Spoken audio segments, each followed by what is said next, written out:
Yo! Yayo Talk Show! Dreamin'! Don't give it up, Molly. Dreamin'! Don't give it up, Marco. Dreamin'! Don't give it up, Kdin. Dreamin'! Al's name didn't fit. They talk about the show this group of four friends been going for a million years, there's no end. Watching every arc and saga, no sleep. It's the king of anime, 1,000 episodes deep. Yayo Talk Show! Talking about One Piece. It's the name of the podcast. We're not on Vine. Yayo Talk Show. Talking about One Piece. Welcome aboard the most chaotic One Piece podcast on the Grand Linternet. I'm one of your hosts, the brave warrior of the sea, the internet's Mark B. Donica, and joining me is the rest of the crew. We have wild theorist Kdin Jensen. Hello. I am very uncertain of, the waters that we were about to travel across, but I'm ready for this. You and us both. Joining us also, the resident laugh doctor, Al McClellan. Hi, everybody. I'm Al. I only remember some of this. So we'll see how good my memory is. And of course, the captain of the simp herself, Molly Flood. Hey. I'm hungry. What's up? I was trying to think of a Luffy catch. I'm hungry. What's up? That's Luffy's famous catchphrase. Hey, I'm hungry.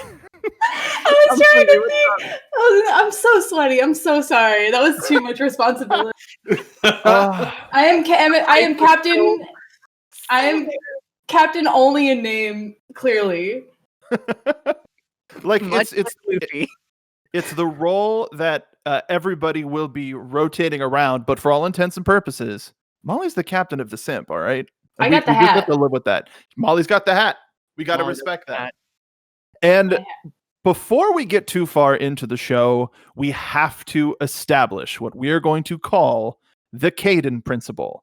The thing that brought this whole show about was our dear friend, Kdin Jensen, starting her journey on One Piece, which means she is not completely caught up yet, whereas the rest of us are. So this show is going to be us tiptoeing on eggshells around any possible theory that Kdin might have in a way that might blow everybody's minds. Because there has been some stuff in our private chat so far where Molly, Al, and myself have all looked at each other like, what? Dead silence. there's been Terrified silence. many a CrUno Uno night, if you will, of just slamming keyboards as loudly as possible, but also just being like, I don't know, Kdin, that's a great, who can say? Well, you'll have to keep watching to find out. So the whole how this all started, and I love that this started this way because it was so authentic. I decided to start watching One Piece because, hey, we're in the middle of the panini, and I'm catching up on a bunch of anime that I missed and everything like that. I long ago, back when the big three was One Piece, Naruto, and Bleach, I made a deal with two of my friends at the time, who I'm no longer friends with because time makes fools of us all. Naturally. But everybody they were just like, we'll watch the big three and we'll all pick one. I didn't get to pick one. They're just like, you're watching Bleach, because they already picked One Piece and Naruto. Mine ended. Theirs didn't. Still going. And Bleach was fine. I mean, my review of Bleach, it was fun. I enjoyed it. It was okay. Hot take is I like the Bount arc a lot. It was fine. That's a good take. I enjoyed the vampires. They were cool. The energy vampires, it was neat. But it's just like, well, I kind of want something to just brain off anime on. And everybody had been just like, bruh, have you not started One Piece? You gotta start One Piece. You gotta start One Piece. And I kept seeing that trending all the time. I'm just like, okay. I just started it. You and saw, why? just for clarity, you saw, bruh, you gotta watch One Piece trending constantly. I saw my timeline was, I started One Piece. I started One Piece. I got back into One Piece. I got back into One Piece. I'm catching up on One Piece, and I'm just like, I'm missing something. Before starting this journey, I knew Luffy and Usopp Mhm. and Nami Mhm. and Zoro and Sanji and Chopper. Mhm. And I knew that they were pirates. You know, they're going. It's like here's what I like the burned in memory. And I know it wasn't true because it was 4Kids, but it's that 4Kids One Piece intro just burned into my brain. And it's just like it's Treasure of the Grand Line. You know, Yeah, yo. Never heard of it. And so I was just like, I have to. I'm a weeb. I'm a voice actress. I can't not. So, knowing zip zilch nada about the actual plot of One Piece, I jumped in. I'm currently on episode 227. And that's why we're starting this podcast now, is because I am far enough along that as we record, I will be and maintain a level of distance from what we're talking about so that I'm always prepared for the next step. But that also means that I have like 700 episodes that I haven't seen yet, which means I have wild theories about what could potentially be around the next corner for the next arc or beyond that. And it's probably already happened. Incredibly wild theories. Oh, Incredibly. wow. Cannot stress enough. No comment. I mean, Kdin, you earned the nickname Wild Theorist very reasonably. Do I talk about like some of my theories? Like, do we start with this? Why don't you? Yeah, go ahead, Mark. Go ahead. I think we should put a pin in that and leave it as a something for the end of the episode. Everybody listen through, because we're going to go through our sort of the building blocks of what brought us into this show, so that you can understand a little bit more about our general anime fandom or our fandom of this show in particular. But like some of your theories are just the most interesting and hype, and like it as fellow One Piece fans, and and please, Molly, Al, please let me know if I'm speaking for you out of turn, but it makes it so hype for you to keep sailing on this voyage. Oh my god. Yes. Definitely. Yeah. There's all these patterns you start to recognize, and there's all these rules you start to learn. The way this whole show is built is that like each new adventure reveals something more that kind of changes everything you saw before. And I don't know, this probably goes into the next thing we might talk about, but like I think everyone at this point that goes into One Piece is going into it because of this experience. Like other people are like, you should probably start watching this. One Piece is really good right now and you should catch up. And like that happened for me back in like 2010, 2008, 2009. How many episodes were there back then? Back in the old days. I think we were to the wiki. Like 400? Yeah, we might have been in Thriller Bark. Like yeah, so Al, you bring up a good thing. The first sort of like area I wanted to cover was, what is your earliest One Piece memory? Ooh. Who wants to start this one? Well, Al, you started going like 2010. That's still a fair amount into the show, but that's longer than most shows have ever run, and that's not even to where it is today. Yeah, what? That was like 11 years in. Like, so you picked up One Piece 11 years in. Like I'm like I like there's no like there's no bad blood there. I literally started last year. So but 11 years, that's just, it's ridiculous that this show's been going on that long and it's continued and maintained and the popularity is just, it's still there. I got shocking news for you if you are so stoked about 11 years, Kdin, because it's been around a lot longer, actually. Well, no, as far as like the anime is concerned, that was like 1999, like the fall season. Yeah, so for America, for the American release, as you've stated, is for the 4Kids dub was 2004. Yeah, let's go. Yeah. Was that when you started watching, Molly? Yeah, so the manga came to the US in 2003, actually, and my earliest memory is just like, not many can say. But I was like, I have been a One Piece since it has come to America. It was like in the year of like Shonen Jump was getting that like serialized, not to my house, but like every time I would go to like what is it, like a Walden's Books? That Oh wow. yeah, really dating this. The year of our Luffy, 2004. Yeah, You're right. Straight up. It was like every time I would get one, and they started doing the serial launch with that in 2003. So I saw like the first chapter and was like really stoked, and then later that year the first volume came out. So like from the get-go, I was there. I was on the front lines, you guys, when Pirates versus Ninjas was still a thing. When that war long before the Skeleton Wars, all right? This is when this I was but a young 13-year-old drummer lass on the fields of battle. What about you, Mark? Beautiful. I in a similar vein, I first started watching the show when it was the 4Kids dub, and I remember I watched all the way up to where it got redubbed, well, not redubbed, but taken over by Funimation. And I remember specifically, I didn't watch, I slowed down watching Toonami, but I was like, One Piece is coming to Saturdays I want to give it my support, start watching it. Okay, I watched it for 3 weeks and then I stopped because I then back in college, which I don't want to say how long ago that was, but it was a thing where I had a couple of online classes. I thought I had all of the time in the world, so I decided to catch up, and that was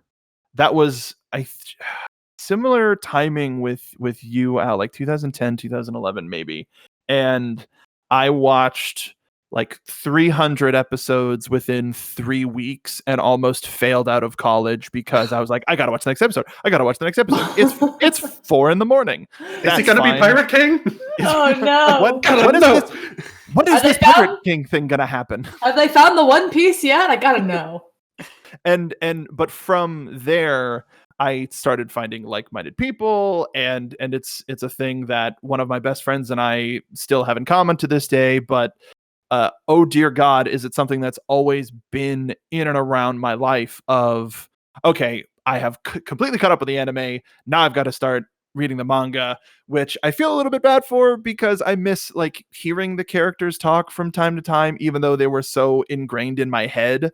But this journey has created such a lasting impression, and there's still so much more ground to cover for the story.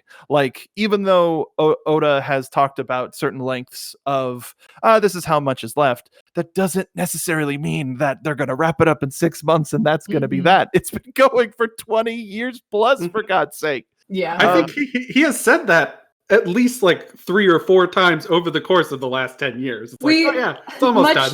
Much like Age of Ultron, we are very much aware that in the end game, but we still have a bunch of movies we got to get through before the actual end game, basically. There will be a second Ant-Man. Like we have to get we got to get there first. I think we'll get there eventually, all right? Like everybody talking about, but I know we've got Multiverse of Madness, so WandaVision's got to do this, and that. Anyway, so with that, Kdin, I wanna ask, because here we're 3 people that have been around for 10 plus years. What now, as a new viewer, what has kept you along for this show?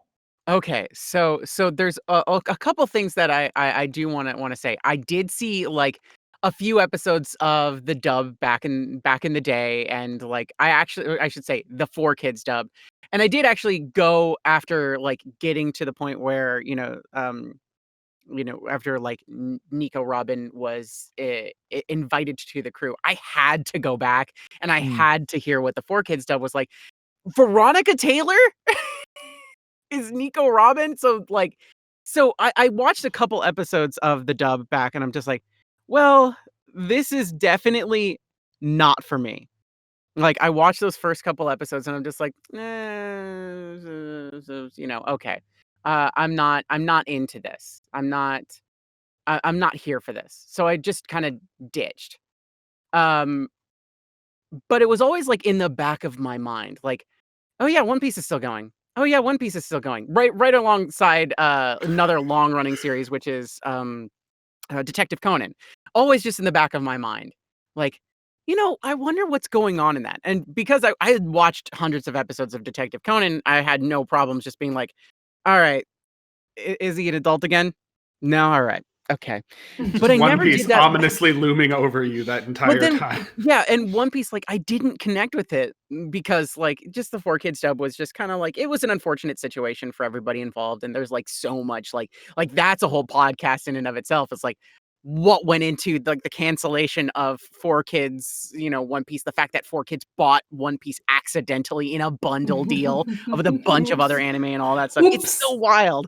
It's so wild. And then like all the like the censorship and all the like the wild nonsensical stuff. But what got me to do it is not necessarily the fact that people were telling me to watch One Piece, because nobody did.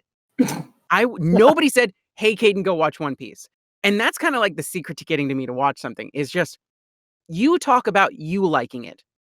Don't tell me to watch it. Just tell me what you really like about it. And I saw so many people who are, mutuals on social media or friends of mine. They're just being like, "Yeah, I just really love One Piece, really love it." And they just wax poetic about it. I'm just like, okay, it's time. We're stuck in it. Can I just real quick just slide in real fast that yeah, it's like the one time, like the one, usually I'm so used to shut up or sit down or like we're not going to watch it. Like, all right, it's been 20 years, we're not doing it. All right, I've made a point. Now I'm actively going out of my way to not watch One Piece. We're not going to do it.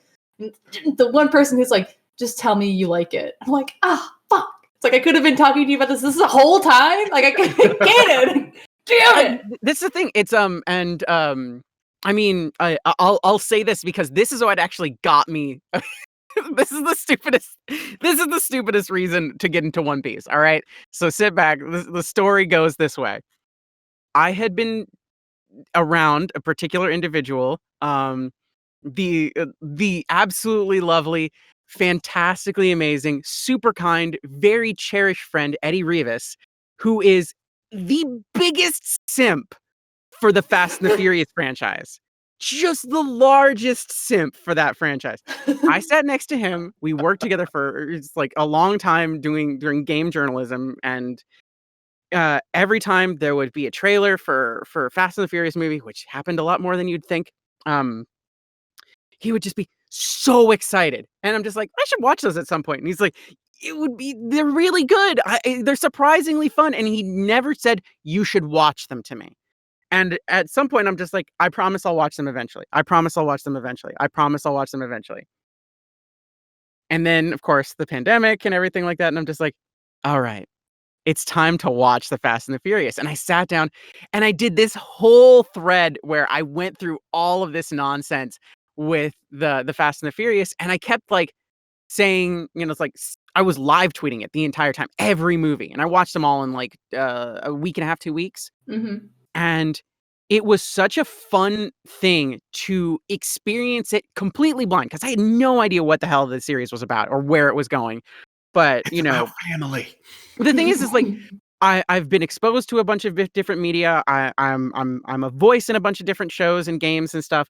I've written a bunch of different scripts and stuff. I know how story building works. So, all these little plot beats where it's like, I'm feeling like this is going to happen. And I tweet it. And then like 20 minutes later, there's the payoff. And it was just such a fun thing. And so many people who just love these films got invested in this thread. And I'm just like, well, this was fun. And then I saw everybody talking about One Piece, and I'm just, I can do this. I can do this. I can do it. All right, I did a couple movies. Let's see if I can do, how many episodes? There can't be that many. And I started watching before I checked. And I'm just like, well, I started it, so I gotta finish it now. That's actually a good strategy, though. Like, Yeah. I'm interested in this show. I'll just start watching it, because then that takes away sort of the, oh, well, if it's this many, then I'll give it 5 episodes or whatever, and you just watch until you're enjoying it or you're not. Right. I actually want to ask that. What is like as far as like starting a new show, new anime or anything like that? What's your cap? Like, I'm gonna give this X amount of episodes before I'm just like, I'm gonna peace out. I don't know if I've ever had a cap because it takes so much effort to get me to watch anything that I feel like if I am watching this show, you've already hooked me, right? Like I feel like I'm trying to like think to like what you basically have described The Walking Dead to me, like in my experience. I mean, granted, it is not the amount of episodes that One Piece is, but it was definitely on, I think, season 5 that I was on vacation and it was the only thing on TV, and I watched an episode and I became intrigued. And then I ended up just binging all 5 seasons to get to where I was watching on the TV because I was invested in those current characters. You know what I mean? It's like, I think it's like you just gotta hook me into it, and then I'm either ride or die. So I'm either gonna watch all of it or I'm gonna watch a gross amount of it to the point where I get sick of it, but it's been like, 72 straight hours of just content before I'm like, all right, I gotta take a break, and either I'll come back to it or I never ever do ever again. That's valid. I feel that. I get Thanks. that. Finally. Oh. I guess I'm kind of the opposite. When I start watching something, like usually the pilot episode, okay, they're going to put a ton of effort into this one, and then I test the next 4 episodes after that. So like 4 to 5 episodes to really see, like, are they going somewhere and is it going to take forever? And sometimes if it's going to take forever, like, is the journey worth it? Like you'll start to see the long threads and the short threads all start to appear around the 5th episode. And like with One Piece, I was like, yeah, I want to see like the hype of the intro promising this really long story arc. It's like, I need to know what this means. Yeah, they say the intro, the yo. Yeah. They say Chopper's doctoring. I got to know what that's all about. Yeah. What is doctoring? But it's to be fair, not every anime has banger of a first opener like that. No, it's true. Even the like original Japanese like first season opener is very good for One Piece, but the classic for kids, come on. The One Piece intros are really good. Like on average, so far up to the episode, again, I'm on 227. So far on average, they've been great. Like they've been consistently fantastic in different genres and different feelings. And I like that a lot. Well, and you also start to notice in these openings, they start to reveal things in the arc.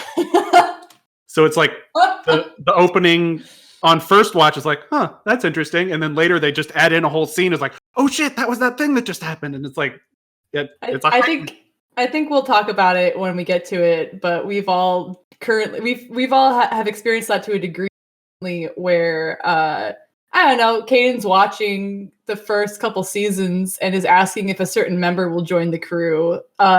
Mostly because I don't know, she's in the opening. Like, yeah, that was really. I was just like,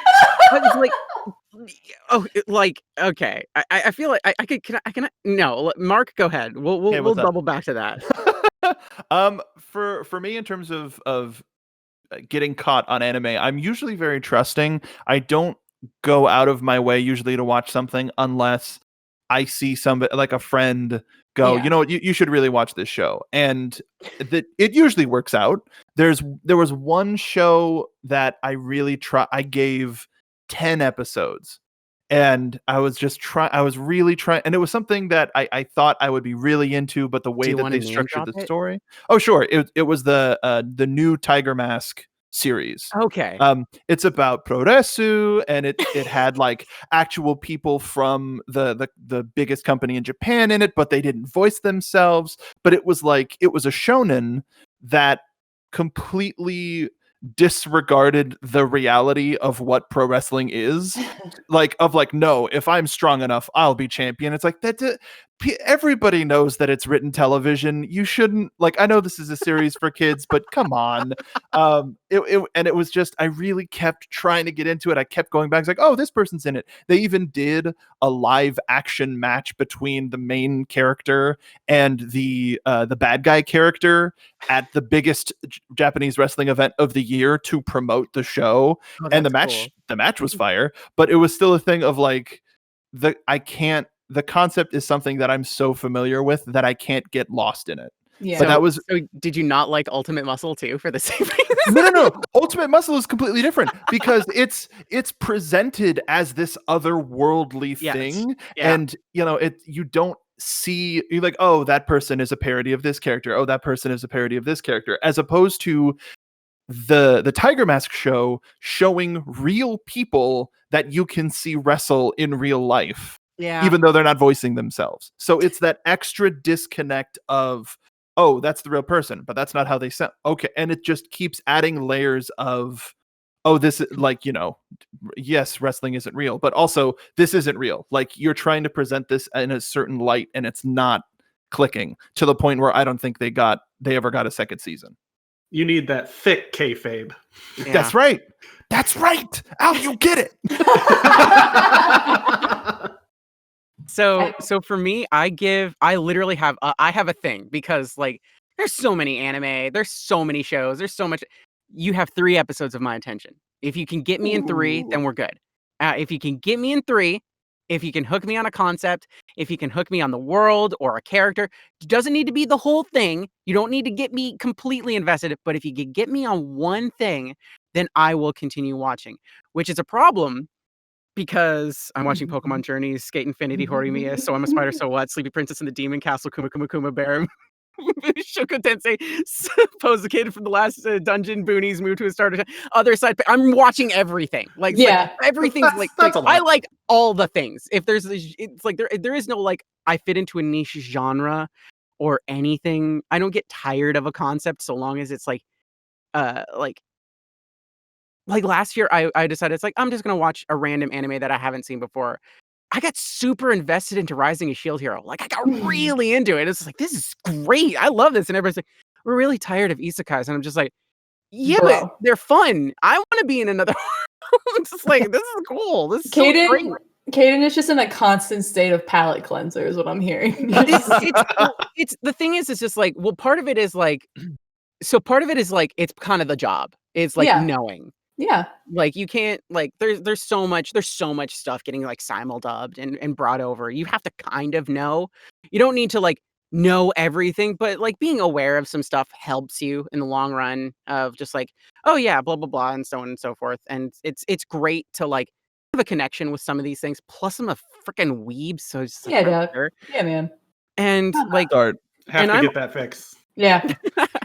But the fun part is especially for me, is I'll watch something in Japanese when it starts. And this is how I'm watching One Piece, is depending on my mood, I'll just flip between the dub and the sub whenever I want. Mm-hmm. And One Piece has been fantastic about that. I'm just okay, I don't have the mental fortitude right now because, some days the panini is worse than others.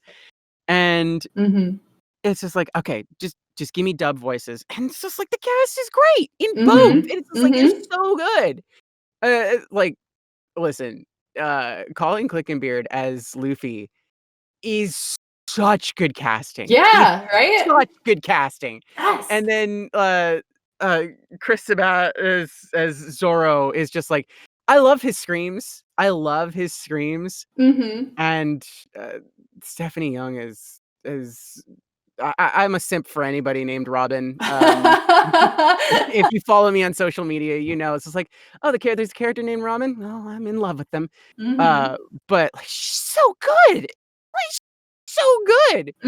And of course, there's so much nonsense that goes into matching up to legacy characters, especially I feel especially for One Piece because they had that 4Kids dub, which the cast for that was really good too, but it wasn't the cast's fault that everything kind of yeah turned the shenanigans. The point at which they accident- decided guns shouldn't exist and tattoos shouldn't exist, It and was just like that the actual first dub of an anime on TV was kind of almost the abridged version of the actual dub. honestly so. Like you go back in time and you like take a look at like the original stuff for like Dragon Ball or Dragon Ball Z or Cardcaptor Sakura entirely. Just like Yeah. it's not even kind of the same. And even things like Pokemon where they Jelly had to donut. adapt. Yeah, it's a jelly donut. It's a jelly donut. It's not like you know it. I know it. I'm 8 years old watching it, so it's like it's not a jelly donut at all. But it was such a different era, and then like to have a failed dub of such a caliber, like One Piece's 4Kids dub, and again, no slight against the crew who worked on it or you know Yeah. the voice actors or anything, because they're doing their job and they're hitting like a standard that 4Kids was pushing down on them. But to then have to go in and recast and redub all those episodes and have that pressure of we can't mess this up. That's I mean, Funimation, like, that's so wild, and they did such a great job out of the gate with this, Yeah. like, okay, the energy from because I watched the first 5 episodes in Japanese, and then I immediately went back and watched them again in English just to see. And it was so good. So you're handed this golden property. You know, Mhm. Funimation was like, look at how successful this show is in Japan. And I can imagine them chomping at the bit of like, not only this show deserves to be something, the show deserves to be more than just a jokey footnote in kids' imaginations 20 years later, and they'll start a podcast. But other than that, it's something that from a business standpoint fits along with all of our content that we're making, and it can essentially be a cash cow. Right. Like, as far as 4Kids was concerned, that was just like, this is another one of those, it's gonna go on and we can hook kids with this. They didn't know what they bought. Yeah. Like, they got, like, a bunch of different things, like Dinosaur King and Shaman King and so many different, like, other shows, and they had Yu-Gi-Oh! For such a long time, too. Mhm. And, you know, of course, like, they had all these things, and, I mean, to their credit, Dinosaur King was exactly the stuff that, like, would have caught on, but had it, like, been released just slightly earlier, or had it not been around the same time as, One Piece or anything like that, because it's like it's monster collecting stuff. It's dinosaurs. Everybody likes it. And you have a great cast. Again, like most of the cast of Pokemon was in Dinosaur King, Yeah. and it's like they're great. They're amazing. Like I love them so much. But like there was that whole like One Piece fallout, and that was what did them in. It's like as much as people were just like, well, the 4Kids, stuff. It's like their scripts are and their stuff is, and the censorship is, Yu-Gi-Oh, the guards pointing their fingers at Seto Kaiba, whatever, all this stuff. You. But that was part of the charm. And I feel like because of how One Piece like was handled by them, and like the fact that they really didn't know what they got. And again, a little bit in 4Kids like defense, they didn't check. They're Yeah. just like, this looks about right. And they're just like, go. And I'm like just about to start, Water 7. There's no way. Oh. Like there's no way that Mhm. they could have gotten like you take a look at like I mean just to like the fact that they got to Alabasta. The fact that they got to Alabasta. It's like how? It's How like did you this get that this far? human being is a living sword. Like that's one, but also like yeah, the 4Kids really did the best that they could, but also created a terrifying alternate reality. Like going back to It's the Berenstein Bears, But the going- Berenstein Bears. but thinking about censoring guns out, you look at the scene where Helmeppo is holding a gun to Kobe's head, and they edited it into this weird, like spring-loaded Jack in hammer. the box squeaky Yeah. hammer. That's so much worse when you think about it. Really, I'm going to bludgeon this child to death whimsically. Like that is, and somehow they became best friends. Yo, sometimes hey, enemies to lovers. All right. You love to Enemies see to it. lovers. We go You- for the ships, baby. You love to see it, man. You love to see it. Dear But God. like the thing is like, and I feel like a lot of us, the moment I say this, everybody's gonna go, it's like someone had to go in, erase it, Yeah. draw it in, Yeah. frame by frame, Yeah. point for point, every time they needed to change something. Mhm. Yes. That's a lot of work. That is so much money and so much work and so much time. And 4Kids is just like, again, surprised they got to Alabasta with the fact that they got that far. It's like, you were censoring up to like 100 and something episodes of this? There's like 40 instances in the first couple minutes of every episode. And it's like, this is ridiculous. Well, when Sanji gets on screen, it's like every single time he's Yeah, he's a chain popper. yeah. But like, it's funny that you say that, Kdin, because when Al and Mark are describing the hammer that he is holding, I immediately thought, I'm so glad I didn't have to go in and like change that. Like, it's like a very revisionist thought where I'm like, I'm glad that wasn't my job. Like, Well, no, but think about it. There's somebody like a kid who finally catches up on this show that their parent worked on. Is like, oh, you had, like that looked so bad, and then the parent whipping around and going, that spring hammer paid for your college education. yeah. Those Somebody out there. revisions got you through medical school. That's where you get all your video games from. But it just became a scaling problem, I guess, because they went into it thinking this will be 6 seasons in a movie, probably. And we don't even count seasons anymore. Some of these things are like several hundred episodes on their own. It's just the arcs are the things that are the named Honestly, sections. it just feels like whoever was in charge of these censorship things, I feel like they didn't even watch the entire show before they're like, we're going to start working on it. And I can see in my mind's eye, I see the PA coming up to the person in charge being like, hey, we just went over episode 11 and there's a cook who smokes. Lollipop. Do you want to censor that? Oh yeah, we'll just a lollipop. We'll say lollipop. Okay, great. That's great.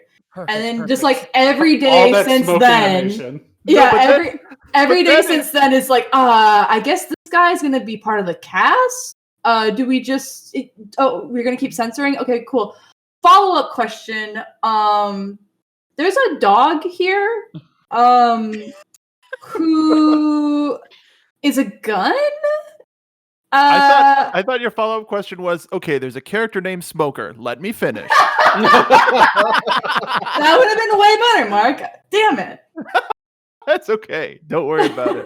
But actually, I wanted to transition because we could now that you brought it up, I think we definitely should work on a 4Kids episode. We should watch the 4Kids era and then just try to unglue our hands from our foreheads and talk about it for X amount of time. But we're talking about characters, we're talking about censorship and characters, but I wanted to start getting into certain favorites. And as we established at the top of the show, you're at the beginning of Water 7, 227 episodes, or well, 226 episodes in, I suppose. Yeah. Up to this point, who has been your favorite villain? My favorite villain. Because I was just like, well, my favorite, like. Well, no, we were talking about Smoker, so I decided to go villain first. Oh gosh.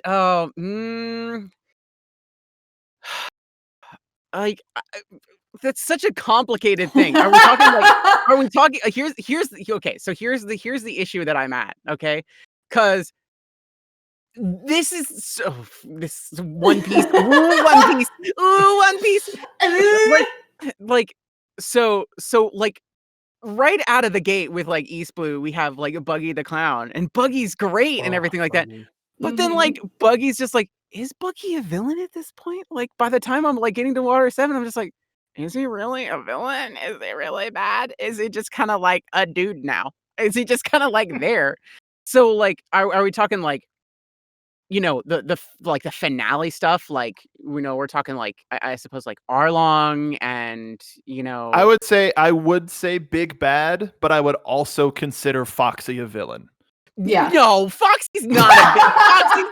Foxy's like Foxy Buggy is at, 2, Electric yeah, Boogaloo. but at the same time, you would consider him an antagonist. I don't know. He helped enough. If He's I saw Foxy in a bar, no holds bar, no questions about it, I would sock that guy in the face.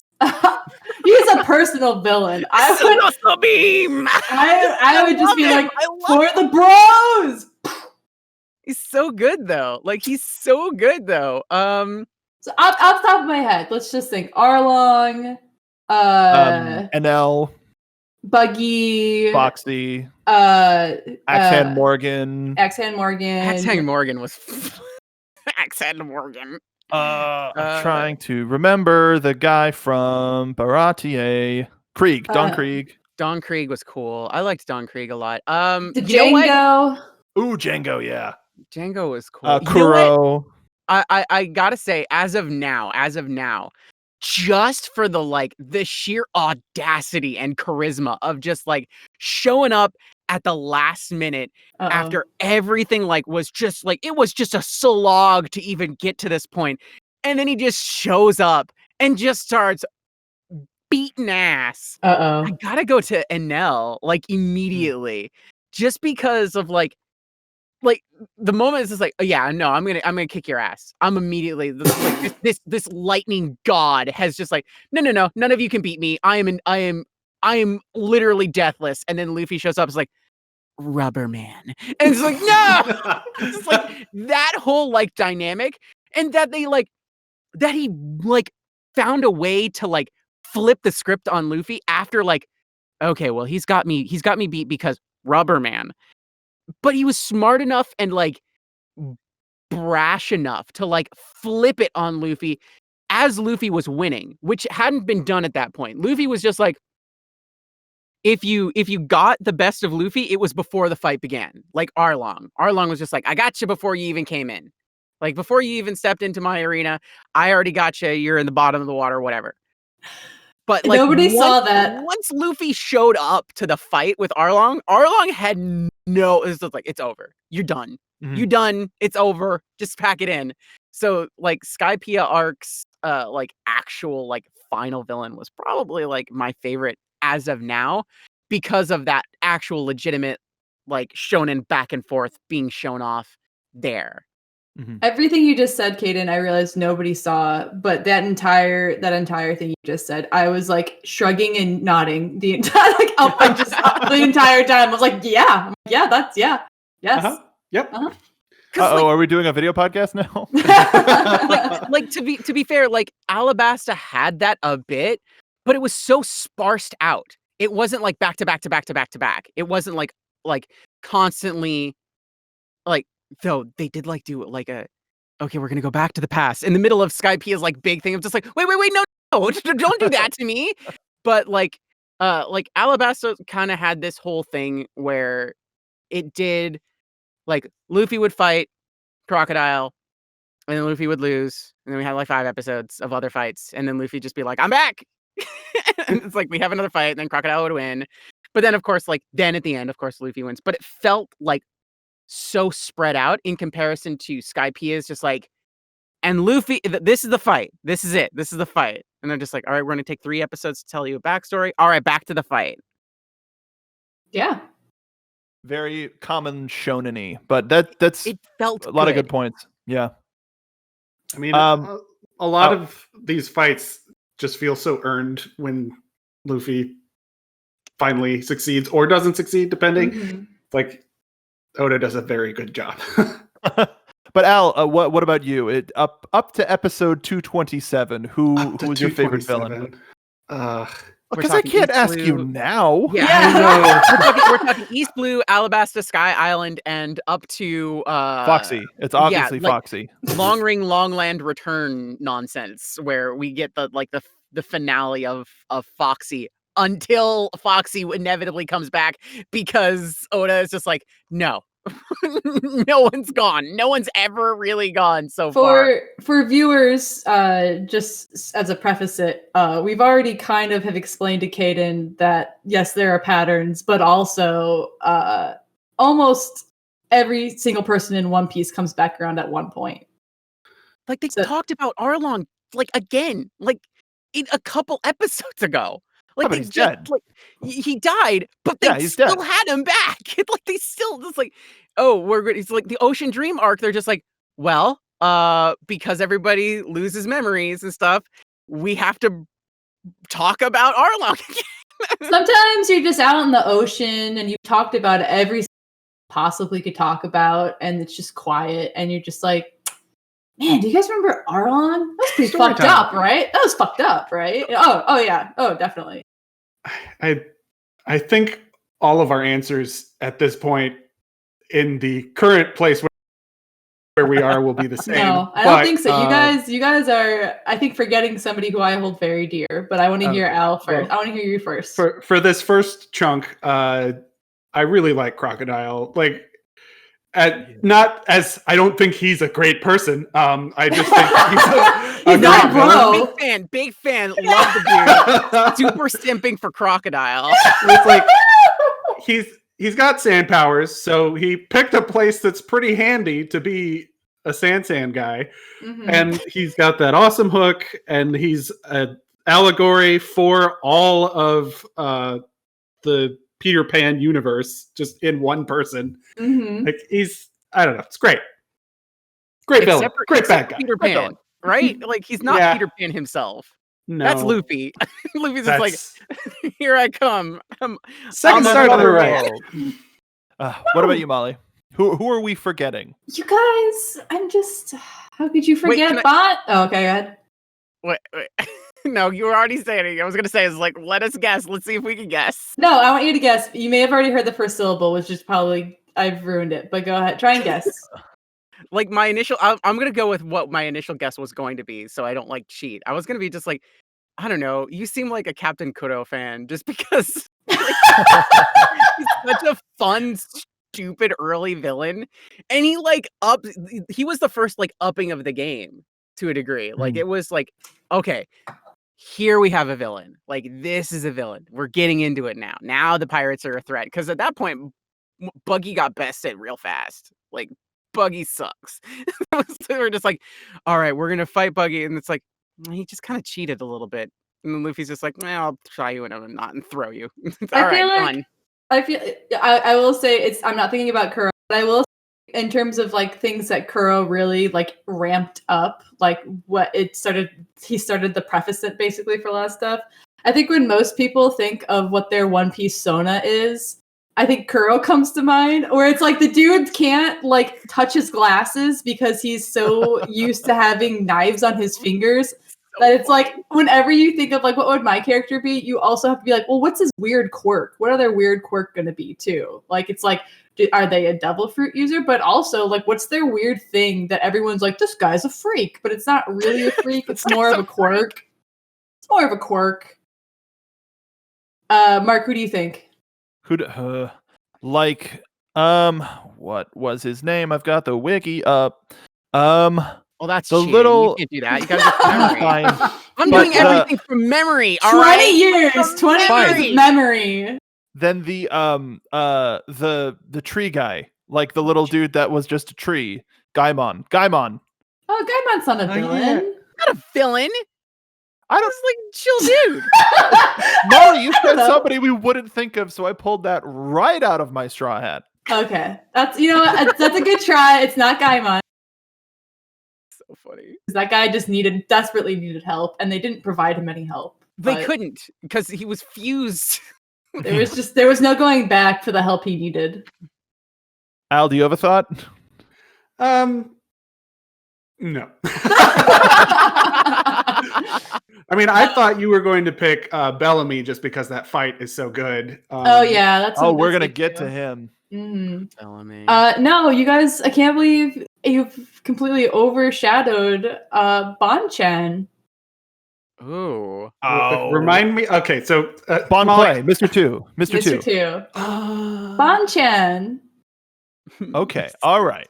Like I can hear his Japanese voice actor so clearly in my head right now, but I can't remember what he says. Like "Pyong pyong." No, but like his characterization was so interesting to the point of like once Vivi had that realization of, oh my god, they can essentially look like anybody, then everything flipped and you went, oh, this is somebody to be feared.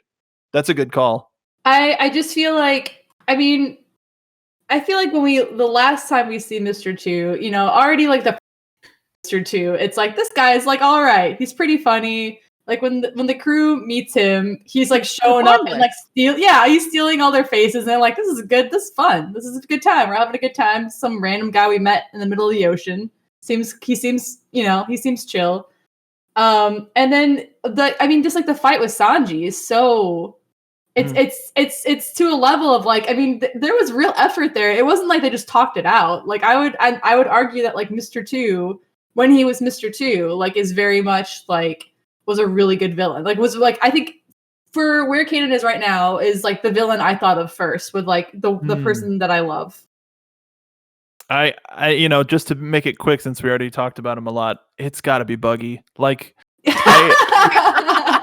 Buggy represented this big thing of, you know Shanks, you're a dick. Like not everybody, and like all of this other stuff of like he was a villainous window to the rest of the world that we weren't quite familiar with.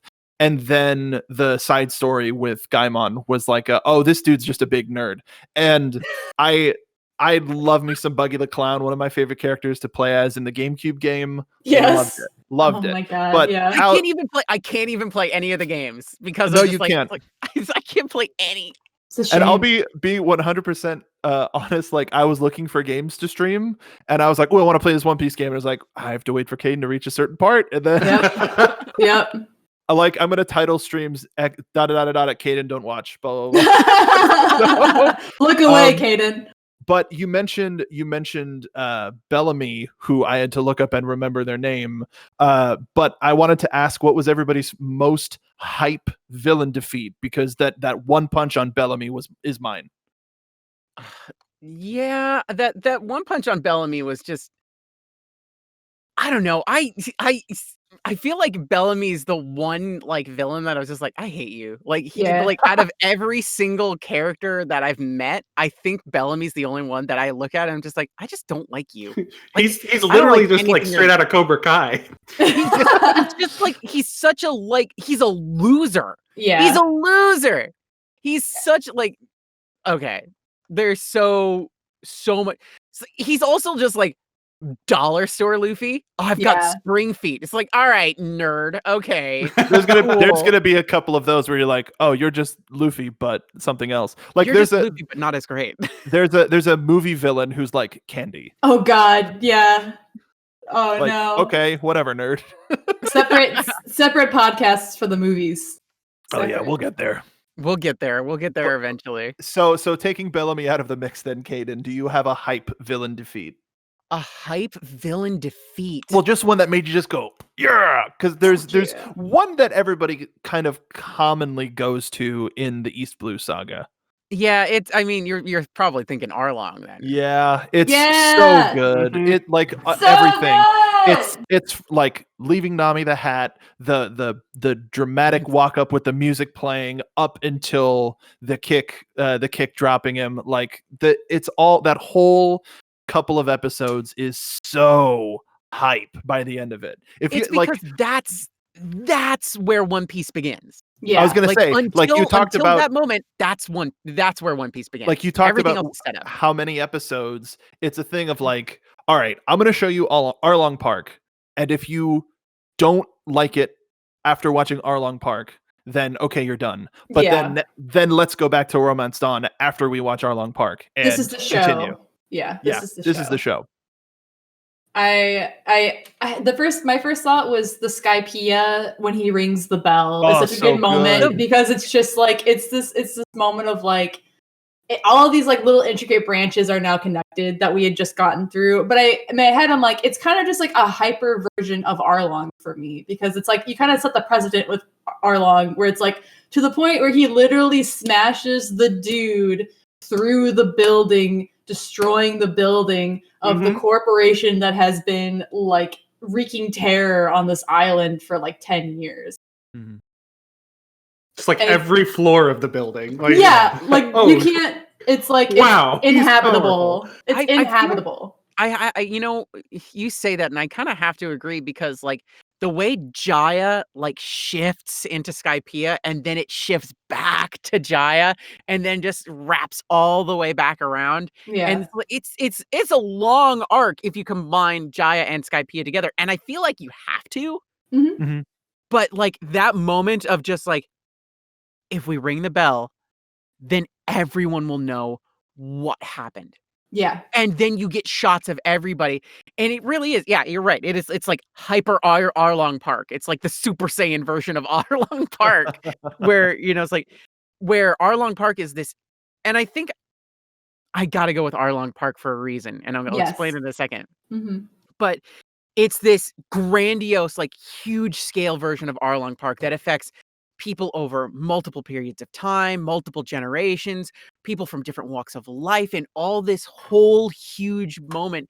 And it brings resolution to, you know, what is essentially like hundreds of years of just like what happened. Yeah. But the reason I got to go with Arlong Park is because it is so intimate.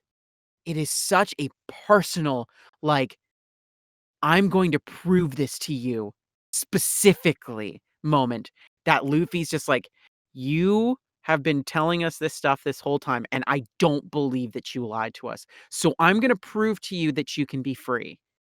In this moment, hold my hat. And it's just so good. Yes. Mhm. Yes. I just like I I'm am so not. excited. I'm so excited for when we actually get to talk about like the Blue saga basically, but it's basically, especially because from I think the second thing we know about Nami after that she is a thief is that she hates pirates, and it's just this long time coming of finally seeing what she's been through, and then while we're there, seeing this like since her backstory had happened, like where this thing that she's been doing this entire time since this like pinnacle thing happened to her, like just comes crumbling at her feet. She is literally hitting rock bottom, and she is like on her knees crying and finally asks for help. And I have like goosebumps talking about this, but it's just like it's such a tasty moment, especially because in all of those moments, Oda is also kind of like trying to trick us a little bit. Like for a while, it's like Nami did that. She stole the boat. She ditched them. She did this. She did that. Like, is she a bitch? Like, is it's like, do we actually know her? You know what I mean? It's like you kind of have this moment of like, maybe we are reading into this the wrong way, and then you just go full force into that story where you're like, no, this is just why she is, and you're just like, this guy's a complete jerk. Like, get him, Luffy. Like, now's the time. And that walk up too, where it's like Luffy being like, good. Of course we'll help you. And then there, like leaning against the tree, sharpening their knife, like smoking. It's like, rumble time, baby. They've been there that whole time. We just didn't see them in this moment, but it's just like the crew's assembled and we're ready. Like, we're going right now. So many get hype moments that only amplify and amplify and amplify, and I think we can safely say that moment of Luffy going, of course I'll help you, has got to be one of the most rewatched moments in One Piece history. Of like, what episode is that? I'm gonna keep that on my favorites tab because I gotta watch that. I gotta watch this guy go down. See, that moment is one of those, and this is why I'm actually like super happy to be like finally watching One Piece, is because there's so much, like, again, I'm like, what, 1/4? I'd say a fifth. Great. you are like what, 2 or 3 arcs away from what we all kind of call the middle point of One Piece. The middle. Okay, yeah, a quarter is a little bit more. Yeah. Okay. But like I would have never gotten to experience that in that impact had I not started. And look, I could easily just stop now and be just like, okay, I get the hype. I get why people like One Piece. It's pretty obvious, especially like I feel like once you reach the end of Alabasta, it's like you get it. Like you've gone through the motions of what you're going to expect. And I feel like there's a lot of, we're going to repeat this cycle, but we're going to learn new things and we're going to experience things a little differently. And somebody else is going to like have these moments, and people are going to have their own opinions of stuff, just because they're on the ship together and they're a crew doesn't mean they always agree. And they've shown so much, especially like throughout Alabasta. Like everybody's just like, I don't think this is a good idea. We should probably just get out of here. I don't know now. And it's like, and like, I mean, the whole thing of like, I'm still waiting for the payoff of this. And I know it's coming. But Usopp is just constantly just like, you are all monsters. You're all monsters. I'm just a dude. I'm a dude. I don't belong here. I've been here since Syrup Village. And now we went to the sky and we fought a god. And there's lightning everywhere. And this is a dude who stole Chopper. And what's happening? But it's good to have that but it's also good to have that character to bring us in, to have that like, yes, everybody, this is a big fantastical world and all of these people are strong monsters, but Usopp is I think a lot of people's favorite character early on, because they can see themselves as that normal person in that world of monsters. Exactly. Right. He's just a guy. The thing is, like Nami is that too. But Nami is this projection of, I'm gonna bullshit and pretend I belong here, and people will buy it because she's great at it. Which is funny because Usopp's the quote unquote the liar, can't lie his way out of a paper bag except for Chopper. But like Nami projects this air of I belong here, where Usopp absolutely rejects it. But by that point, by the time of like I said, by the time you get to the end of Alabasta, you've gone through these motions a couple times in a bunch of different ways, and you get the feel of it. And going through Sky Island and getting up to where Water 7 begins, you know, Usopp's like replaying those greatest hits, but now he's carrying a lot more baggage to it, because it's like, okay, it was bad when we were doing Syrup Village, but hey, I'm starting my journey now and I'm going to probably get stronger. And then they do Baratier and they're just, Usopp's just like, okay, maybe this is not necessarily. And then they get to Arlong Park. It's like, okay, maybe this is really bad. And then, you know, by the time you get to, you know, Alabasta and go through like Drum Island and everything like that, you know, Usopp's just like, I really don't belong here. And I feel like that moment in Alabasta where he's just like, I'm carrying the 5-ton hammer, and Chopper's just like, oh my God, it's amazing. It's like, that was the moment where once that facade broke, Usopp's descent into I'm screwed really began. And then they're just like, all right, we're gonna go fight God. We're gonna go fight a god up in the clouds. And Usopp's just like, good luck, have fun. Usopp's just like, I'm gonna hang out here with the 2 gorilla dudes and this old guy, and we're gonna hang out here. And it's like, Usopp, get in the boat. And it's like, get in the boat. And he goes up there and he's just like, I have no business being here. I don't want to be here. I don't want to hang out with this. It's like, I don't know these people. Please leave me alone. They've kidnapped me. Please let me go. He is like the one character, and like just like from the beginning of One Piece, in the very, very first, every time they meet a new character, it's like every time Luffy shows he's a rubber man, they're like, this guy's a freak. Like, what's up with this guy? But everybody who's been along for the ride becomes desensitized to the weirdness around them. They'll have maybe one reaction like panel of like, what? Like, this person can do that? That's wild. And then they're over it. Consistently, Usopp has yet to be desensitized. Like, if anything, he is just constantly overstimulated, constantly overwhelmed by the situation, even understands the situation he's in. He's always asking the question, what are the rules? And then whenever he finds out what I don't like that new rule, and it's just the list keeps getting bigger. Here's the immediate thought is Usopp is a level 1 character dropped into a level 15 campaign.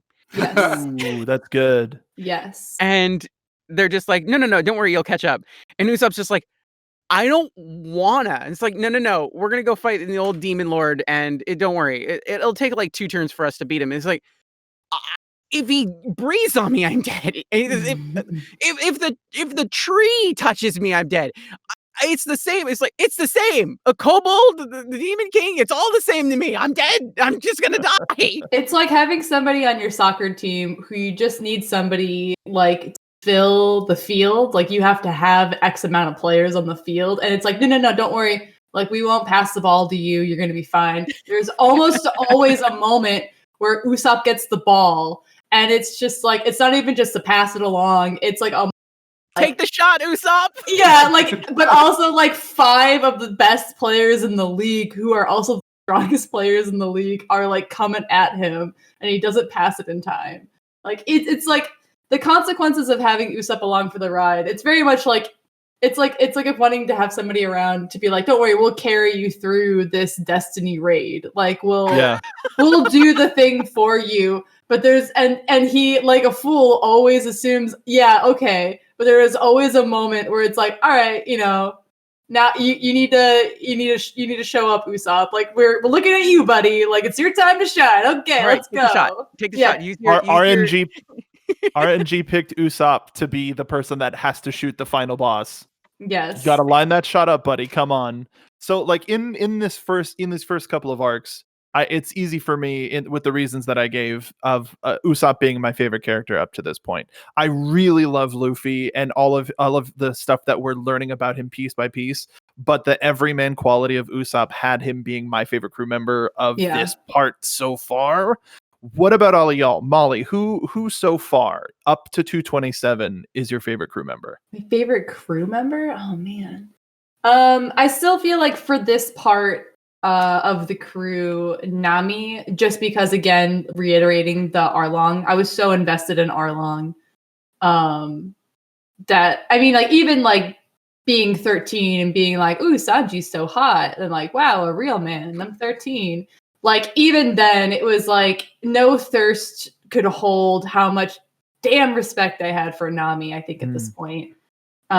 Even though, again, it's like Luffy is just just constant like slapstick comedy, like.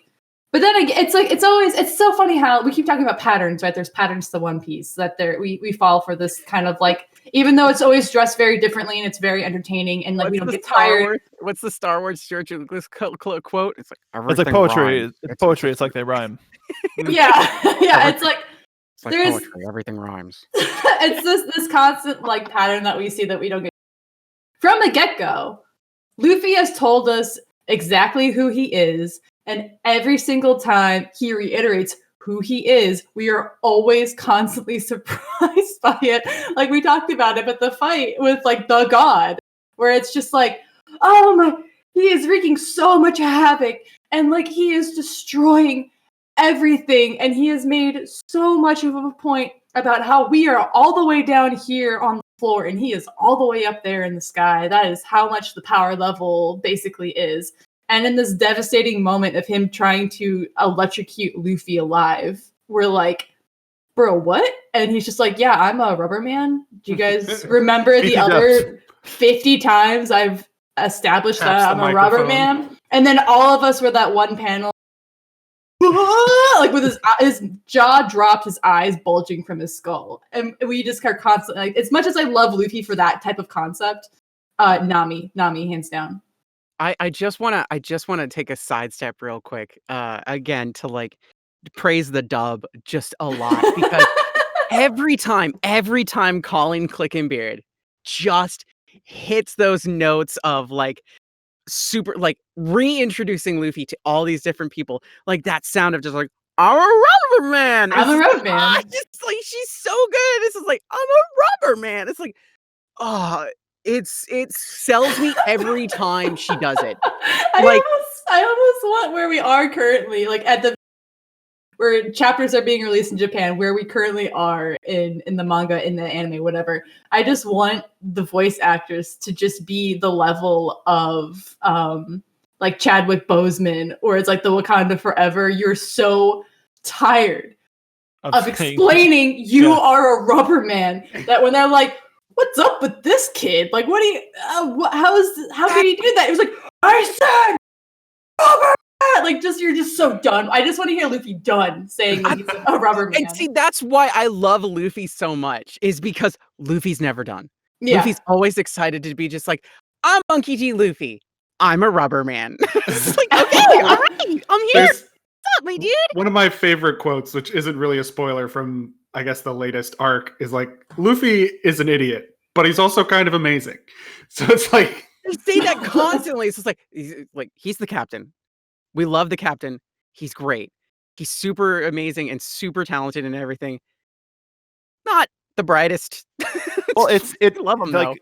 especially these days, there's this air around Luffy because imagine the everyday residents getting the news, looking at wanted poster and being like, oh my god, this guy's terrible. And then he lands on your island and is just the biggest idiot. And you go, that's this guy? It's like he like helped me cross the street and carried my groceries and He's a hung nice out. boy. He's just a really great guy. Every time where they're just like, dude, no, let us worship you. And it's like, no, we're pirates. Do you guys like this toaster here? Oh yeah, we like toaster. We're stealing the toaster. You guys are completely inconvenienced, and we're out of here. All right, we're out of here. So, Al, do you wanna? Who's your fave at this point? Again, 227 is where we're cutting off. And again, it's okay if it's Foxy. No, he's not part of the squad. He's not part of the crew. No, wait. He did join the crew for a minute. He did join the crew for a minute. Part of the ship, part of the crew. No. No. I have to go with the namesake I chose at the beginning of this, and that Chopper is probably my favorite character up to this part. Just because, who can relate to being complimented and then calling people bastard right after? Like, it's Yes. A bastard. Shut up, idiot. Idiot. You're such an idiot. Thinking that's gonna work on me. Dummy. But what did he say though? Like, can you tell me exactly what he said? Idiot. Say it again, idiot. Idiot. I'd hate it if you just kept complimenting me. Oh, don't stop. What? But also, he has good ambitions for being a tiny Cure reindeer. every disease. He's doing his best. Okay. All right. Sanji, I want to see where all the wild. fish meet. Sanji, I want to see where all the fish go. Chopper, I want to cure all diseases. Well, I mean, I guess that's a little better. They could And have he does it all with hooves. So They could have taken Sanji to the pet area of Walmart, and he could have had his wish, but Wow, look at all the fish. There it is, journey over, and then Sanji's just like, guess I can retire. Well, all right, yeah. I guess I've seen the world. I'm out of here. Yep, there you go. So the all blue is just an aquarium. yeah, I want to go to all blue aquarium on the but the military controls it, so that's that's the big problem, I guess. Like that's really a problem. We could just buy tickets, but whatever. So I guess the thing that I like, let's leave on some hype. Well, hold on. I gotta say, I'm gonna do it again. I'm gonna do it again. Like my favorite is Robin. My favorite's Robin. Mm-hmm. My favorite's Nico Robin, specifically because she bursts into the scene as Miss All Sunday with this just awesome yeehaw, like who gives a shit energy. And I'm only just a humble gay woman. And it's just like, I can only take so much. It only seems so hard. So much. But what really sold me on her, like once she like actually joined the crew, is specifically that she had broken the trend at that point. Sanji joining, Nami joining, Usopp joining, Zoro joining, Chopper joining. All of them were just like, oh my gosh, he's a rubber man. And Nico Robin is just like, yeah, that's about right. And I'm just like, all right, what have you seen? Honey, let's go. What have you seen? Tell me more. I want to know why you're not impressed. Because everybody, the lightning god in the Sky City was just like, oh shit, rubber man. And Robin's just like, yeah, whatever. Yeah. It's like, why whatever? Like, I still don't know why whatever. That was one of our favorite moments. Again, if I'm speaking out of turn, correct me. But when you were talking about, oh man, this is Miss All Sunday. I'm a big fan of Miss All Sunday, and Alan, Molly, and I were like, yes. She's she's gonna be so happy at the end of it. We were just like, we got good news for you, Kdin. And then it was every time you're like, so is Miss Alsene joining the crew? And we were just like, Ice emoji, ice emoji, ice emoji. yeah, sweat She didn't even emoji. have a name yet. She didn't even have a name yet, and she's in the intro. I'm just like, is Yeah. she gonna like temporarily join the crew? Just like you know. And then of course the episode is titled Nico Robin joins the crew. Like before Nico anything Robin. even happens. What was Like, it? that's Nico Robin. The 1, 2, 3. that's one of my least favorite things that they do for the anime is they don't let things happen and you go into them like, oh well, The all of seventh crew member is Nico Robin. It's like, all Yeah. right, I guess. then that gets rid of all of the drama of who are you? Somebody's on board. Oh, that's probably Nico Robin because we It's told us probably- that it was gonna. It's especially for her, especially intro is just such a surprise that it's just like completely obliterated by an opening and the title of the episode and this and that. And it's like the marketing got so excited because they were also like Nico Robin simps that they just wanted to shout it to the world. But it was such a surprise in the manga, like reading it, that she was there. I can distinctly remember the first time I read that chapter being scared for the crew because she was like pretty powerful. And I was just like, oh crap, like she's here, they're out in like, no man's land ocean. And I was just like, I just assumed she was about to throw down. And then it's just like you just slowly ease into like, okay, well, she hasn't attacked us yet, and she still hasn't done that yet. So I think I think it's okay. Like I think we're gonna be okay. Am I dead? Yeah, it's just slowly. I'm gonna turn my. Don't do anything. All right, and then if you don't do anything, you can have some Doritos. All right, just be cool. Just be cool. Earned, And she's very just earned. so like, she's so chill. Like Yeah. she's so chill, and like in comparison to like the energy shift on the ship, like the energy shift on the ship, so different. And I'm gonna be stupid weeby anime fan because that's like my life at this point.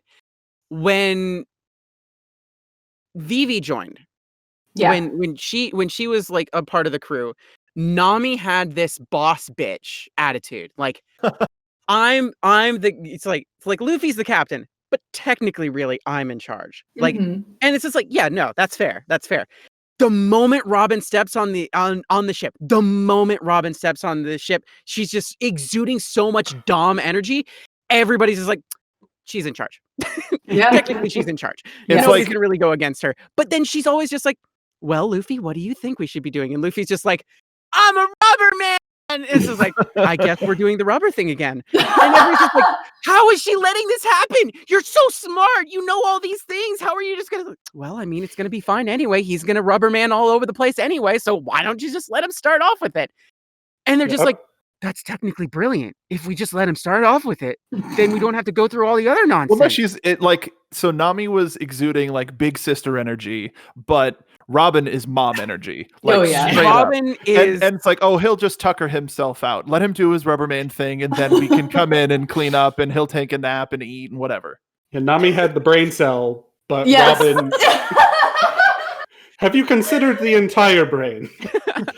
Like Nami realized that Robin had even like a iota of just competence and was just like, oh, thank God, here's the brain cell. I just want to go back to doing my own thing. Like I am so tired of constantly being the responsible one. It's all on you. I'm just And gonna then- go do my own thing. my favorite part is that Robin's just like, I do hold the brain cell. Sometimes I'm just gonna choose to not pull it out. And I just like, ignore it. and just like, let's see what happens. And it's just like, chaotic what do you- competence. what do you mean? Chaotic competence? That's a great term. That's a great term. Oh, if we're titling episodes, like that's the episode title, Chaotic Competent. I just have so much respect for Nico Robin and everything she does, and the fact that she's just like, thank you for this brain cell. But this is a very unique situation we find ourselves in, and yeah, we're gonna play Foxy's games, you guys. We're just Sounds gonna like fun. we've got like 2 hours to kill. Okay, I was just going to read a Got a book. couple but this filler seems more episodes interesting. to shovel through. Let's go. Don't it's worry, funny. this is a non-important. Like Robin, like knows. Like this is a non-important arc. We can just putz around here for a little bit. We'll get out of this. I'm not. She's really already read the concerned. show. She's already read. She reads the manga. She's not reading a book. She's got the script. She's like, this will turn out all right. It's fine. Don't worry about it. It's like, Yeah. are you sure? It's like, yeah. It's like, Nami, just stand 2 steps to your left. 2 steps. Okay, perfect. Now it'll be fine. And action. It's like I was thinking as you were describing about why.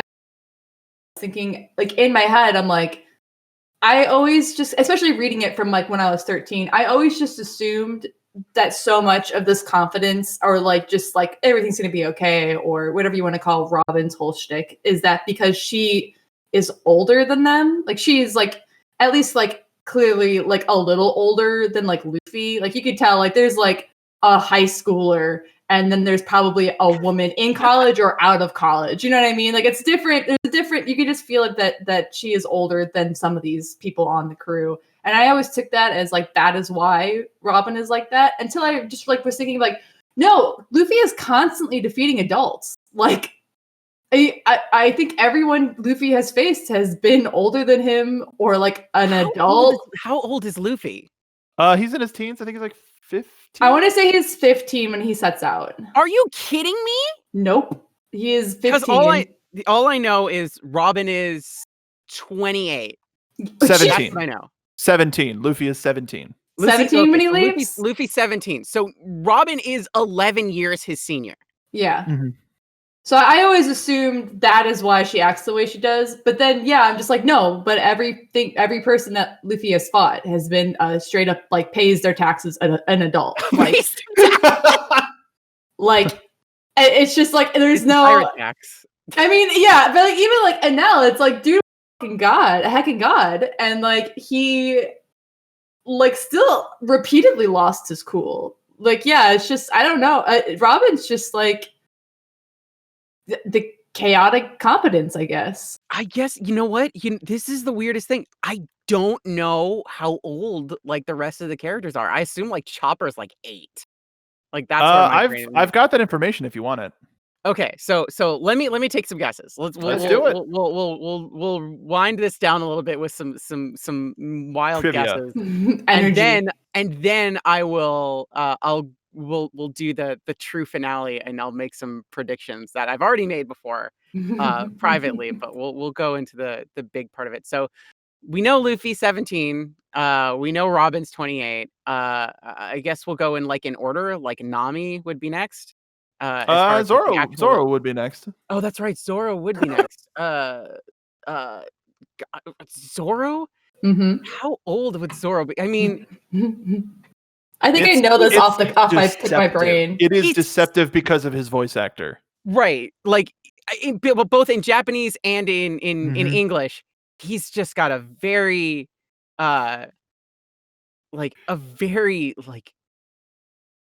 distinctively older voice. He sounds at least 30, just off the bat. I mean, it's Chris. Like as far as the dub is concerned, it's Chris Sabat. So like, yeah, he sounds like he's got an era of being older to him. But if you say it's deceptive, oh, it's so deceptive. He's got to be like what 1920. What I mean, I need more guesses. I'm not going to confirm anything until I get more guesses. I'll go younger. It's got to be 19 then. Okay. Price is right. It. Go ahead. 18. $1. 18 and a half? No. I want to say if Luffy is for sure 17 when he starts out, I can't remember if I used to know all this. It's like either Zoro is 19 or he is 21. I want to say 19 though. That's a point for Kdin and Molly. Zoro is 19 years old. Who's next? Nami Swan. Nami Swan. Oh, well, this is okay. I'm gonna cheat. I'm gonna cheat because I know anime so well. There is no way she is anything but 18 at debut because they want to sexualize Nami. Okay, that's Kdin's guess. I'm gonna agree with Kdin on that one. Yeah. Sad. Agree. I was covering my mouth to not laugh my ass off because yes, Nami is 18 years old. Oh, you love to not see that. Let's move on to the champion of Syrup Village, Usopp. Again, deceptive by voice acting. The lovely Sunny Strait is the English voice for Usopp. Kappei Yamaguchi is the Japanese one. Iconic. And just great, just solid. But they sound older, and everybody's like leaning younger. So like part of my brain wants to just be like, let's say the reason he's so like scared of everything is because he's absolutely younger. Like he's absolutely the youngest except for like Chopper. So there like you go. I don't know. He's either the same age as Luffy or younger. I'll go 17. Okay, Al?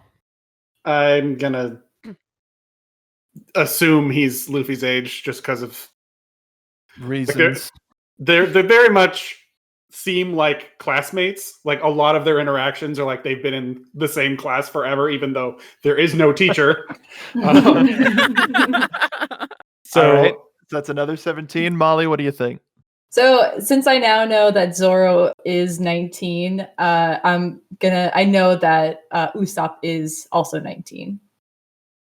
That is a point for Kdin and Al. 7 years old. Are you sure? Really? I thought he was 19. Yeah.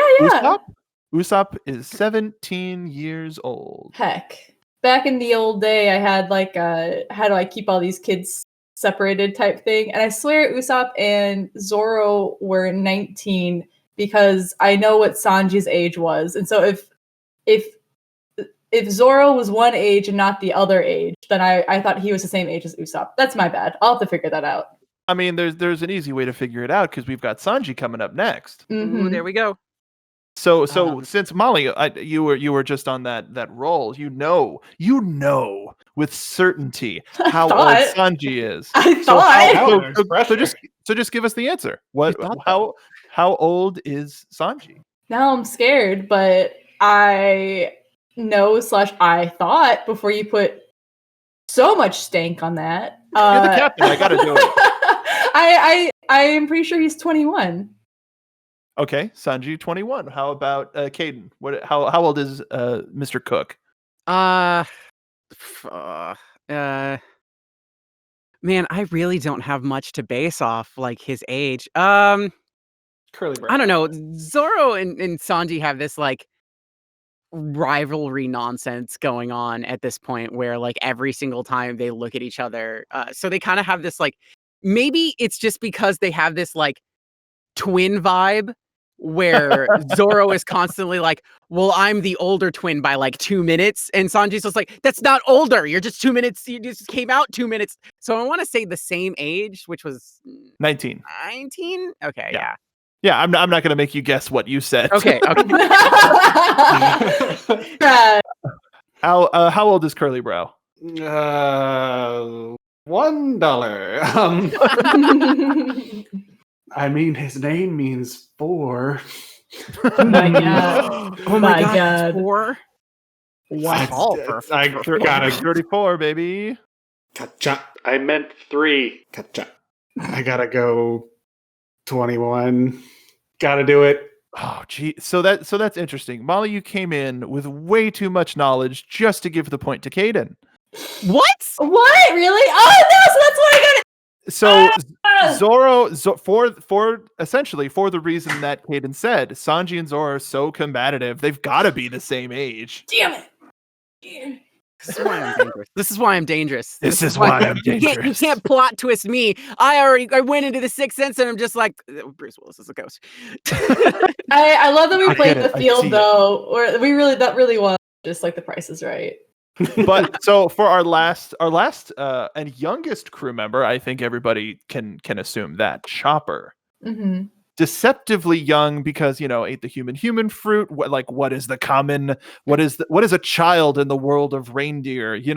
What sort of an age range are we working with? Al, you have some sort of a connection emotionally with this character. I mean, we all do, but dumb host thing. What do you think Chopper's age is by the time we meet him? Oh God, how long do reindeer live? Oh no, it got really dark. How long do echidnas live? Only to 18. Scared. Knuckles, watch out! It's a special devil fruit where you can only live X amount of time as a human. Oof. It's gotta be. I mean, I feel like 4 is too young. Like he's trying to be a doctor, so a reasonable age of like 6. A reasonable age of like 6. You brought up something good though. Like, now I gotta think. Don't skip me. Okay, Come back to me. Come back to me. Molly. Go to Molly, do you have an idea of Chopper's age? As I had like a trick to remember everybody else's age, I feel like I don't even not even in my youth do I even like remember how old Chopper actually was. So at the very least, Chopper is the youngest brother Yeah. of the trio of For sure. Luffy, Usopp, and him. So like I know that a certain amount of time had passed between Chopper's origin story when the guy left and then when we kind of like fall into that Drum Island with all that. I know like a couple of years have passed since the doctor had died. So I want to say like maybe 12. Okay. So we've got 6, 12. You want to triple it, Kdin? 18? I don't. Well, that would make him older than Luffy, and that can't possibly be the case. I mean, what about reindeer years? Yeah, reindeer years. What if it's in reindeer? What if it's in reindeer years? They talk about Rudy. Rudy's in reindeer years. Gosh, I don't know. I feel like I don't know. There's this weird thing about anime. Either everybody is in junior high or everybody's in high school. And weird. I feel like like and that's like not even in the case of just like oh hey, we're in this like we're in the high school setting or the junior high setting. It's just like in this fantastical setting, here is our main hero, and he's 13. And everybody around him is about anywhere between, 11 and 16. And that's just everything. It's just like one of them's the demon lord, and it has technically existed for centuries. But also in this current incarnation, he's only 16. So like that, there's like so much rules to anime. There's rules. Yeah. It's like horror movie rules. Like you watch Scream, there's rules to everything. So if we're going based off of that, then Chopper can't be as young as I think he is. Like in my brain, it's just like he acts like he's like 8. But it could just be because he's technically a reindeer and he lived most of his life as a reindeer and he ate the fruit and then was like, so like mentally as a human, like after eating the human fruit, he's 8. I just see like the math meme of like it's almost like Deku making notes, but it's the math over it of like, but if this person's this old, then that person's that old. Oh, well, I gotta just think about Kachan for a minute. I'm gonna explode with this knowledge. Luffy's 17 and Usopp 17, right? Correct. And Sanji and Zoro are 19? That's correct. Okay. Law of averages say I -2. And say that Chopper's 15. All right, so as a recap, we had Al with 6, Molly with 12, and Kdin with 15. This is interesting. It's very interesting that you all picked those numbers because Kdin was right. Oh! She has done the math. No, she was exactly right. If you're looking at this at a high school setting, Chopper's the the pre-freshman. It's the summer before that's exactly where my brain was joining. going. Yeah. Straight up. Exactly where my brain was. I can't believe you've somehow like explained this to me so that now I I have seen this it's before, but anime trope. I can piece apart every single anime. I can see the code. All right, You I'm see the I'm Matrix. like the anime Neo. I can see it. I'm like in the. But so to do bring we want this- to? way to- off.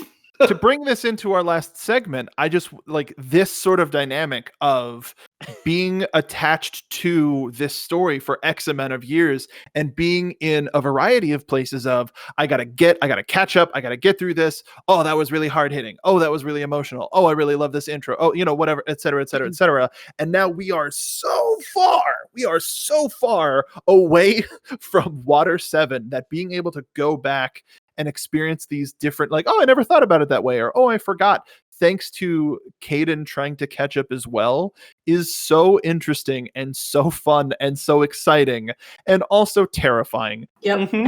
Speaking of the terrifying part, Kdin, you're at episode 227. What are some long-term predictions that you have for One Piece? Okay, long-term predictions. I feel like okay, so let's start with some stuff that I talked about earlier.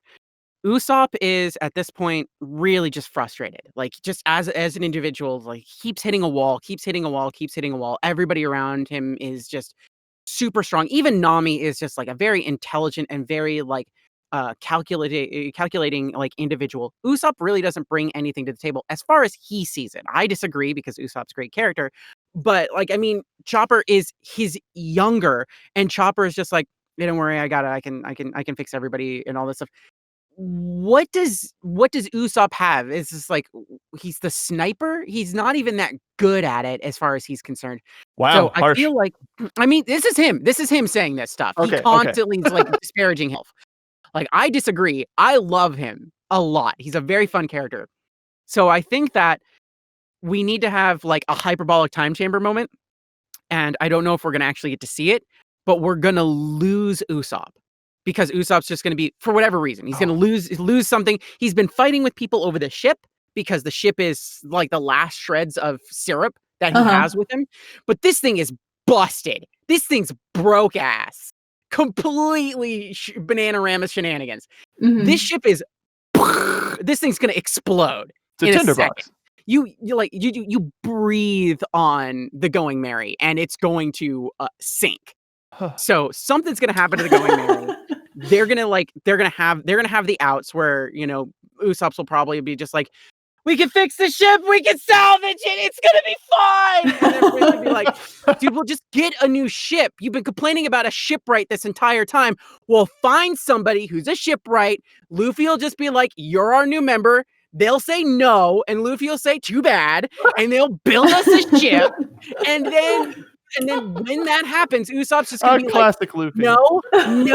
no.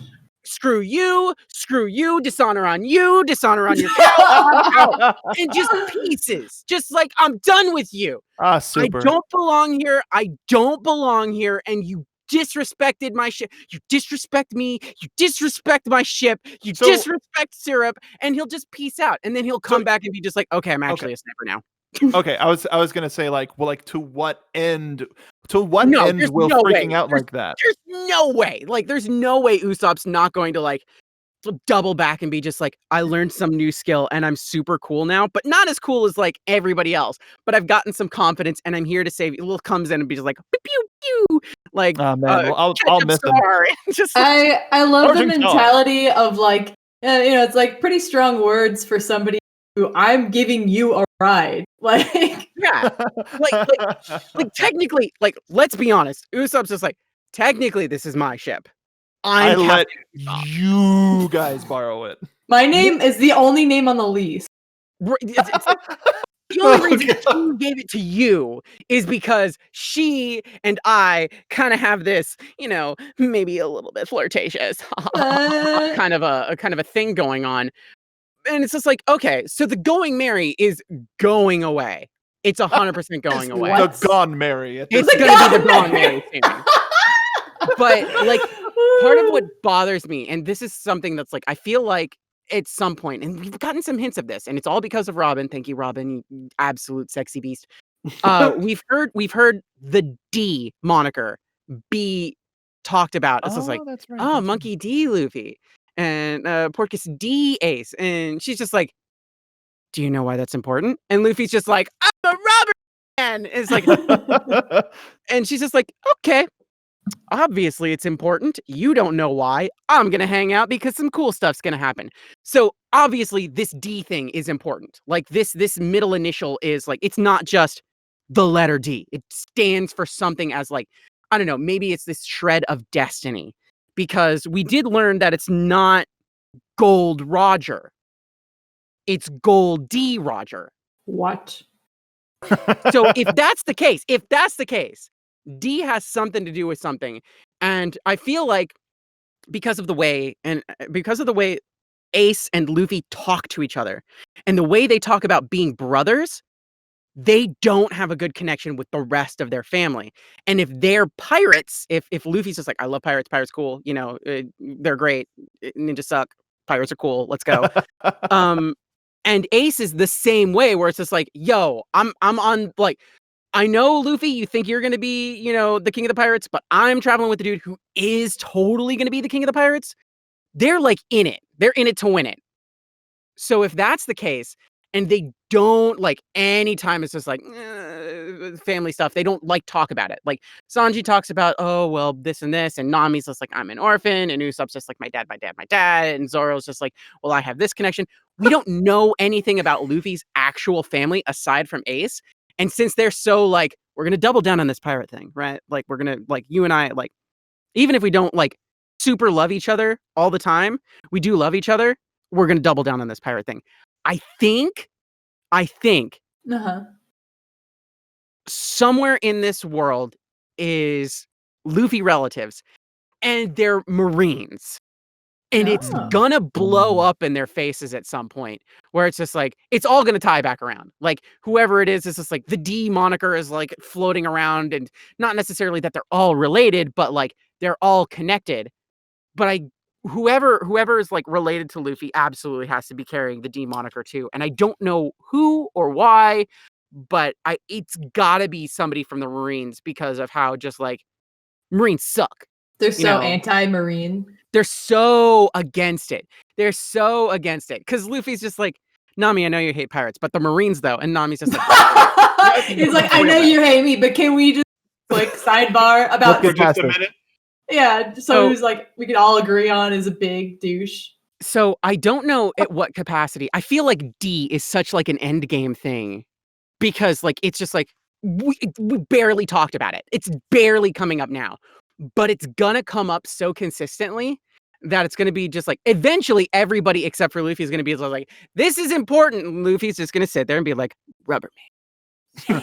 Rubber man. If I have to tell them I'm a rubber man one more time, I'm gonna rubber man all over the rubber man with the rubber men. You see in the I am Lord Voldemort level, like I am rubber man goes up and it rearranges into, it just makes like a giant D. Oh my god. This whole time it was in front of us. We should have known.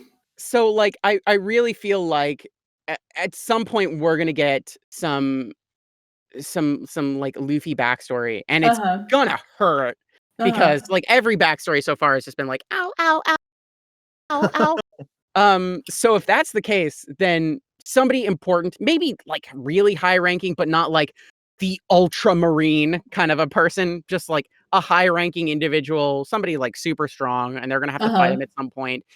Maybe like, I feel like because whoever this may be would be related to Luffy, they'll be just like, we're gonna fight, and then something else is gonna happen. It's like, all right, we're gonna put our differences aside because for like 3 seconds we got to deal with this guy, and then it's just like, okay, we're gonna let you go, quote unquote, accidentally, but I'm chasing you, and then it'll be really about like getting away, and constantly like this threat of, the pirates are getting stronger and stronger as we go through the Grand Line, and they're only going to get worse and worse and worse.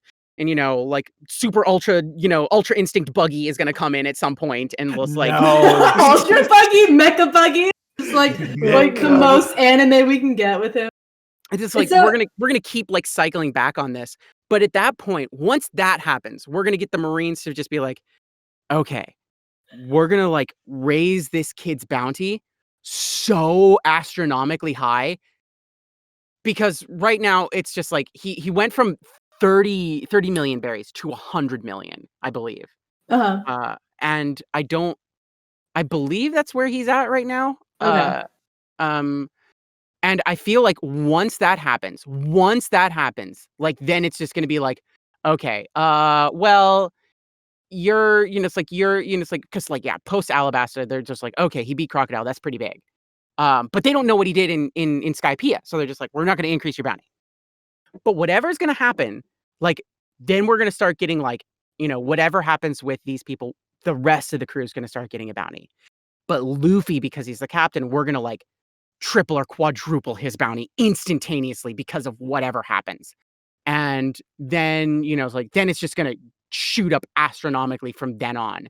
Mm-hmm. And like, what I have no idea what he's at now. Probably like 100 billion berries. There are still real numbers in this universe, Kate. Yeah, but he's a rubber man, so he's got to.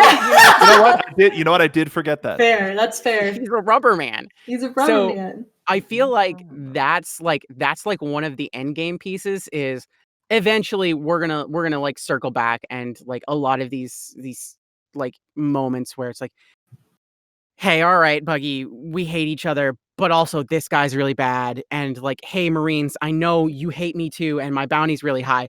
But like, if all of the pirates that I beat, and then also the Marines that I beat, team up with me to fight this dude, then maybe everything will be okay for a minute. And then the moment that happens, it's like, okay, cool. Your bounty is 500 million berries, and now we're really gonna chase after you. And I think that's like halfway point or something along those lines, where like he'll like finally hit the 500 million berry bounty or something like that. I mean, what you're describing to me, for what it sounds like, is that they're just gonna run out. The world is not gonna have enough money for how much Luffy will be worth to the government. Like he's going to trigger hyperinflation. Yeah. Rubber is the new gold. Invest in rubber. Let's go. Wow. Oh my God. Diversify your portfolios quickly.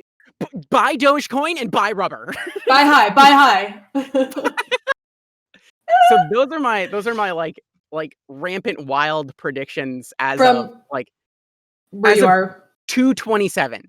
Like there's a more immediate one, like this ship is busted, and then this like through line of like Luffy's lineage tying to the Marines being something that's going to happen. Like, I don't know, maybe like 100 or 150 episodes from now or something along those lines. But like, it's going to be a bit, because the ship is falling apart. They keep saying things like, we need a shipwright, which basically they also keep saying they need a musician. That's just Luffy. We don't even, he's been saying he wants a musician. The first thing he says, like, I need a musician, Zoro.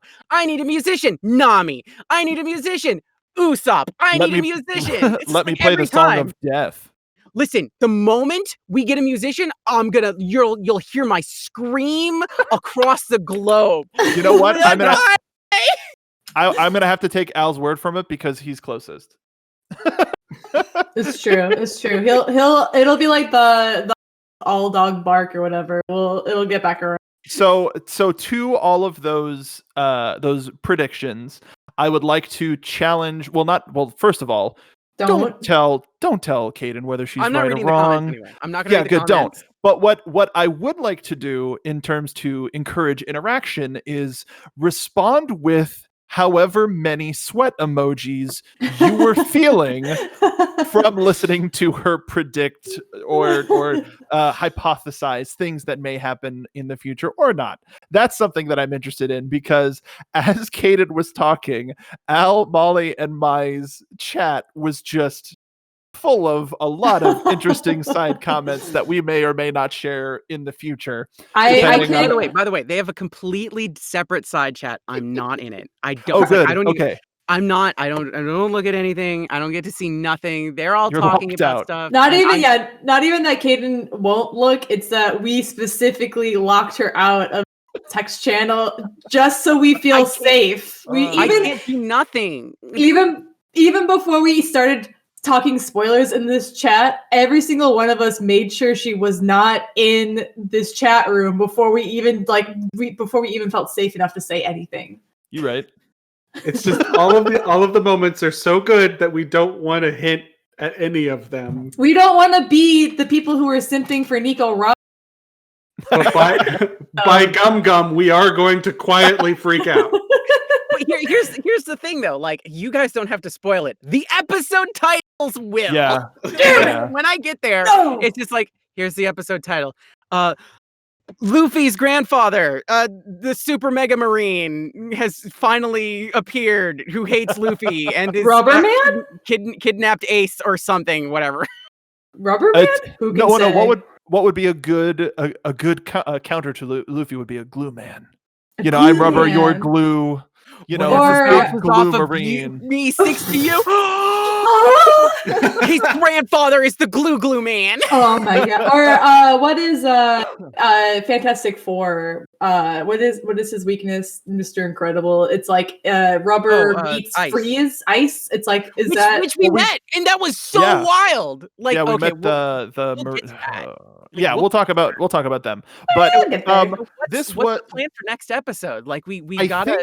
I think we're gonna start with East Blue, and we're gonna go from there. And once we get past like proper Funimation sub dub, the proper way to hear that story, we're gonna figure out how long it will take us to get through the 4Kids dub with a whole bunch of just breaks of going, oh my god, I can't believe. So if you have any ideas out there of certain discussion topics within this first section of arcs and sagas, please let us know. You can hit us up on our individual Twitters, which we are about to give, or the show's Twitter, which we are about to give also. But I think finding out that Kdin has eaten the Steppa on me fruit when it comes to Nico Robin is a wonderful way to end the episode. So before we go, we just want to make sure I wrote that down. I wrote that down to make sure that I said it. But we're gonna give you if you want to follow us on our various social medias, please. Now's the time to pay attention. Let's start. Kdin, where folks find you on the socials. You can find me at Kdin Jensen. That's KDINJENZEN. That's on Twitter, on Instagram, on Tumblr. I'm on all three of those things. You can also catch me on the Rooster Teeth website. And that's my name is just Kdin, KDIN on the Rooster Teeth website. I should add you. I don't add a lot of people on the website, but I really should. You should. Casual. Yeah. Come on. Yeah, seriously, I'm so lame. Fake fan. I'm such a fake fan. Al, where can the folks find you? I'm on Twitter at Al McClellan Jr., which is just ALMCCLELLANDJR. Good luck. And I'm a storyboard artist on a lot of Rooster Teeth 2D stuff. So keep your eyes peeled on the credits. What? Are we saying our jobs too? You don't have to. I mean, you just had a big list and I wanted to fill time. I don't know. I got IMDb credits to list. Oh man. You can hear me as May Marigold and Ruby. You can hear me as Chip.exe and Hero.exe. The Kickstarter for that is launching soon. I'm in RVB Zero as a bunch of different soldiers. I'm in Witches X Warlock as the lovely Damien. I'm in Strangerhood Season 2 as the competitor. I'm in X-Ray and Vav. I am in. Look what you did, Al. Okay, look what you did. Okay. I'm in the Wild Card show, which is coming in 2022. Which very very happy about that. Love the cast and crew for that. They're absolutely simply amazing. Just lovely folks. Kdin, please, your flex game is too strong. I did mocap for Genlock and Ruby. I'm in the anime Ishida. The bounty is too high. Oh my god! Billion bells. My god, I really will say towards the end there, I really do think you were reading off your IMDb. No.